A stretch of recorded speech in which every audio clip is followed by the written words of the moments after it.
Hallelujah, praise the Lord. ஆண்டவராகிய இயேசு கிறிஸ்து நாமத்தினாலே உங்களை வாழ்த்துகிறேன். கர்த்தர் உங்களை ஆசீர்வதிப்பாராக. இன்றைய நாள் மெய்ப்பனின் சத்தம் யாத்திராகமத்தின் புஸ்தகம் 16ஆம் அதிகாரம் 7ஆம் வசனத்தை படிக்கிறேன். விடியற் காலத்தில் கர்த்தருடைய மகிமையும் காண்பீர்கள். விடியற் காலத்துல கர்த்தருடைய மகிமையையும் காண்பீர்கள். விடியற் காலம் இன்னைய காலங்களில் எப்பொழுது வேண்டுமானாலும் ஜெபிக்கலாம், எப்பொழுது வேண்டுமானாலும் தேவனிடத்தில் வரலாம் அப்படிங்கிற ஒரு பழக்கத்துக்குள்ள வந்துட்டாங்க. ஒன்று ரொம்ப நல்லது பாருங்க, அதிகாலை ஜெபம். விடியற் காலத்துல கர்த்தருடைய பாதத்துல அமருகிற அனுபவம். அதிகாலையில் ஏர்லி மார்னிங் 3:30 மணி 3:03 எழும்ப பழக்கணும். சில பேர் 3 மணி எழுப்பாங்க, அது ரொம்ப ரேரு. 3:30 மணி 4 மணி 5 மணி 5:30 மணிக்கு மேலே தாண்டாதீங்க. இந்த 5:30 மணி மேலே தாண்டது, 5 தாண்டதே கொஞ்சம் தப்பு தான். 5:30 மணிக்கு மேலே தாண்டாதீங்க. இந்த ஏர்லி மார்னிங் கர்த்தருடைய பாதத்தில் நீங்கள் அமர்ந்தீங்கன்னா தேவனுடைய மகிமையின் பிரசன்னத்தை பார்க்க முடியும். அந்த தெய்வீக தொடுதலை, ஆவியின் நிறைவை நீங்கள் பார்க்கலாம். உங்கள் மேலே அந்த ப்ரெசன்ஸ் அப்படியே வந்து தங்குகிறத நீங்கள் பார்க்கலாம். ஸோ எவ்ரிடே தினம் தினம் அவருடைய சமூகத்தில் வந்து அவரை துதிக்கும் போது, அவரை ஆராதிக்கும் போது, அவரை புகழும்போது, தேவன் செய்த நன்மைகளுக்கு நன்றி சொல்லும்போது நிச்சயமாக சொல்கிறேன், தேவனுடைய மகிமை அங்கே இறங்கும். பல நாட்கள் நான் உணர்ந்திருக்கிறேன். அந்த ப்ரெசன்ஸ், அவருடைய பிரசன்னம் ரொம்ப அழகாக இருக்கும். அது பெரிய சமாதானம்.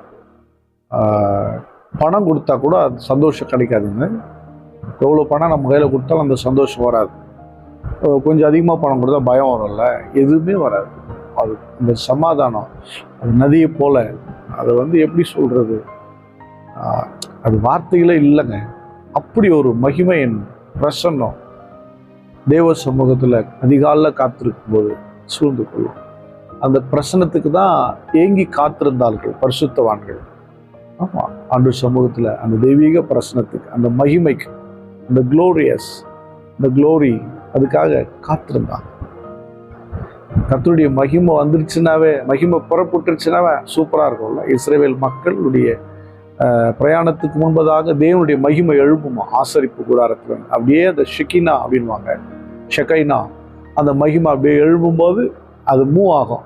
மூவ் ஆகுனா எழுப்பிட்டாவே பிரயாணம் ஆரம்பிக்கலான்னு அர்த்தம். அப்படின்னா நீங்கள் அதிகாலையில் தேவ மகிமைக்குள்ளே வந்துட்டீங்கன்னா இந்த நாள் பிரயாணத்தை நீங்கள் ஆரம்பிக்கலாம். சக்ஸஸ்ஃபுல்லாக, வெற்றியாக, மகிழ்ச்சியாக, கொண்டாட்டத்தோடு கூட. பிரச்சனை வந்தாலும் சும்மா தட்டிட்டு போயிட்டே இருக்கலாம். நம்மளை ஒன்றும் செய்யாது. ஏன்னா தேவ மகிமை நமக்கு முன்னாடி போகுது, நம்ம சூழ்ந்து இருக்கிறது. ஹல்லேலூயா. தேவனின் மகிமை நம்மை எல்லாம் பரிசுத்த ஸ்தலத்தில் மூடுதே. தேவ மகிமை சூழ்ந்துக்குச்சுன்னாவே அன்றைய நாள் பிரயாணம் ரொம்ப அழகாக இருக்கும். அங்கேயும் நீங்கள் போய் புலம்ப வேண்டிய அவசியம் இல்லை. புலம்பலை கர்த்தர் நீக்குவார். அதிகாலையில் கர்த்தருடைய சமூகத்தில் வாருங்கள், கர்த்தர் உங்களை ஆசீர்வதிப்பார். ஸ்தோத்திரம் பண்ணுவோம். ஸ்தோத்திரம் ஆண்டவரே, உடைய மகிமை மேலானதப்பா. ஸ்தோத்திரம். மகிமை வாஞ்சிக்கிறோம். அந்த மகிமை எங்கள் மேலே தங்கி இருக்கணும். நாங்கள் இருக்கிற இடத்துல தங்கி இருக்கிறோம். எங்கள் வீட்டுக்குள்ளே, எங்கள் ஆலயத்தில், நாங்கள் போகிற இடங்களில் உங்கள் ப்ரெசன்ஸ், உங்கள் மகிமையின் ஆண்டவரே அந்த மேகம் எங்களோடு கூட இருக்கணுமே. ஸ்தோத்திரம், ஸ்தோத்திரம், ஸ்தோத்திரம். பரிசுத்த பிதாவே உம்மை ஸ்தோத்திரிக்கிற பார்க்கிற ஒவ்வொருவரையும் ஆசீர்வதிங்க. அதிகாலையில் கர்த்தருடைய பாதத்தில் நின்று மகிமையின் பிரசனத்திற்குள்ளாய் உடைய பிள்ளைகள் கடந்து வர, அந்த விசேஷமான அந்த அனுபவத்துக்குள்ள உடைய பிள்ளைகள் கடந்து வர கர்த்தர் கிருபை செய்யுங்க ஆண்டவர். அதை விட்டு விடாமல் தொடர்ந்து பிடித்துக்கொள்ள எங்களுக்கு கிருபை தாங்கப்பா. இந்த கரத்தில் ஒப்பு கொடுக்கிறோம். இயேசு கிறிஸ்து நாமத்தால் ஜெபிக்கிறோம் ஜீவனுள்ள நல்ல பிதாவே. ஆமென். God bless you. Bye.